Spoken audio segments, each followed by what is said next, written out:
We thank the Government of India for all the arrangements to ensure a smooth running of this important gathering in the beautiful and historic city of New Delhi. Africa and India, as has been said, are bound together initially by geography, but by history, by working together in our struggles against colonialism and apartheid, and of course, we are also bound together by the great Mahatma Gandhi, who is shared by both India and Africa, who started his political career in our continent in the Southern Tip in South Africa. We also cooperate as the two continents of Africa and India in many international fora. We cooperate today in such forums as the Non-Aligned Movement and the G7, 7 plus China. In keeping with this spirit of solidarity and cooperation, our government, the Indian government, since coming into office, underscored the importance of strengthening African and Indian ties and promoting friendship and collaboration, as you rightly indicated in one of the tweets posted prior to this summit. Excellencies, ladies and gentlemen, this summit is being held at a time when Africa has adopted its framework, Agenda 2063, the Africa we want.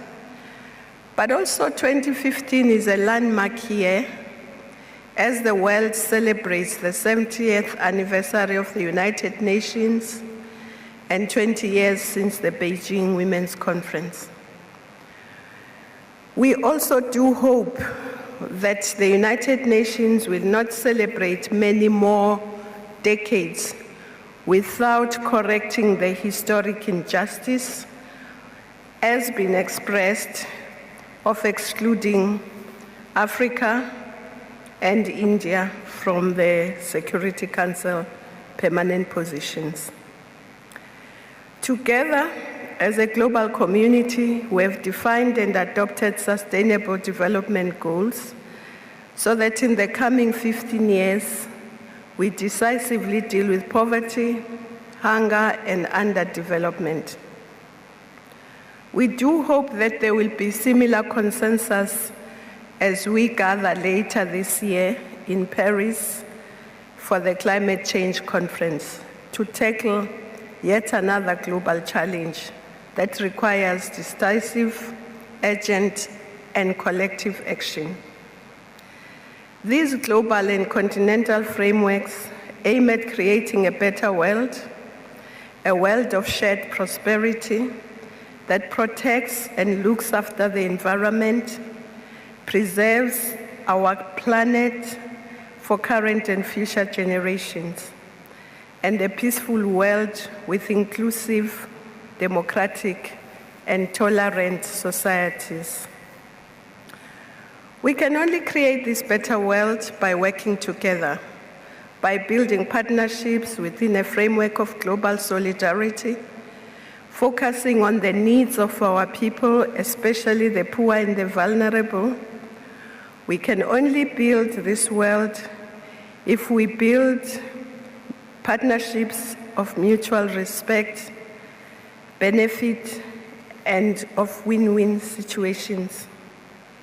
Excellencies, the early leaders of India and African independence recognize the importance of investing in our people as the key to development, but also contributing to peace and just societies.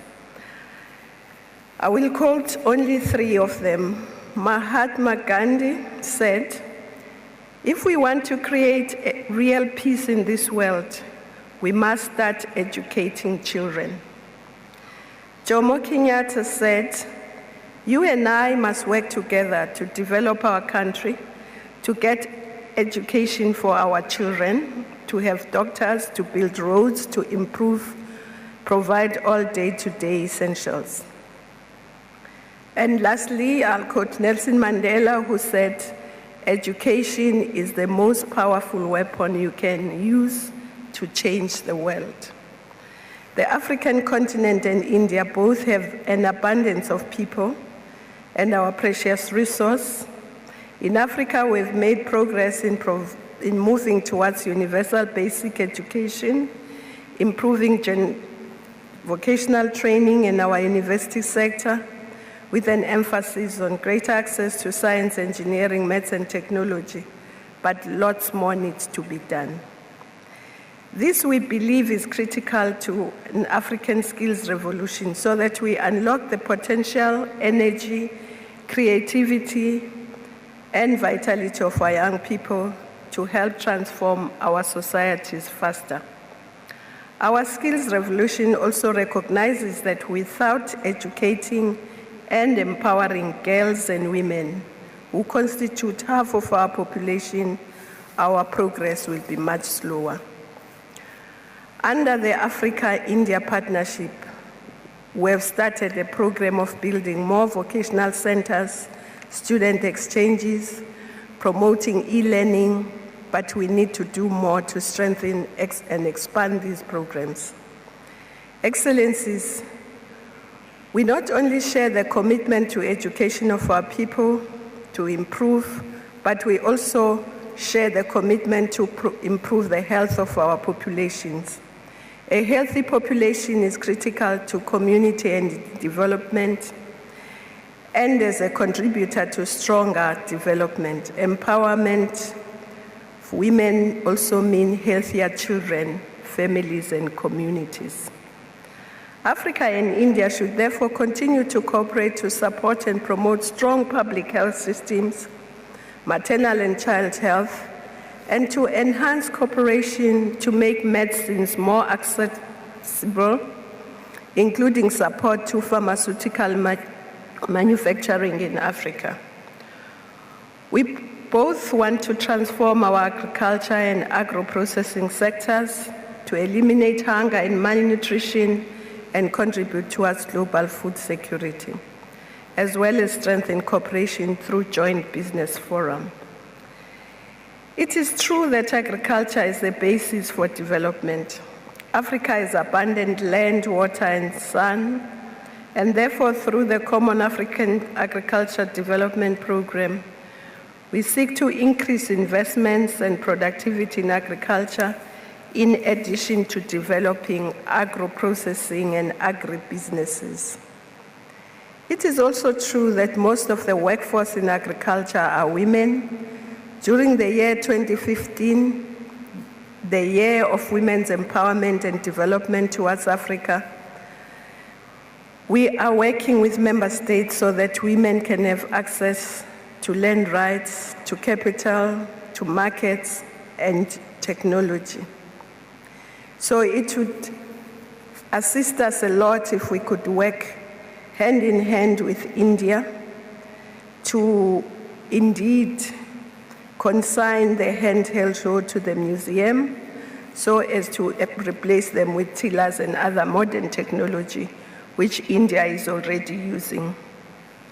Excellencies, India and Africa are both determined to ensure that we industrialize and build manufacturing so that we can eradicate poverty, create shared prosperity, decent jobs, and economic opportunities for our people. Despite the global economic slowdown, Africa still offers the best opportunities for investments with guaranteed returns, with a growing and youthful population, rapid urbanization, and a growing middle class.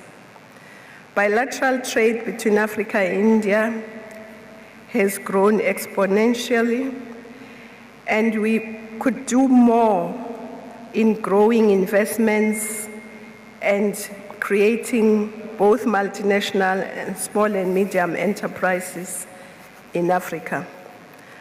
Africa and India also have our oceans in common as an important part of the resource endowment. In July this year, the AU launched the African Decade of Seas and Oceans, with a view to foster continental cooperation on securing livelihoods of coastal and island states, the development of marine transport and building the African shipping industry, and protecting our oceans against illegal fishing. Having raised these issues, I would like to thank the Government of India for the bilateral support it has provided to African member states in various domains. We would also like to encourage both Africa and India to build a strong people-to-people relationship through tourism and through exchange of our rich cultural heritage. The people-people relationship is very important. Governments come and go, the people remain.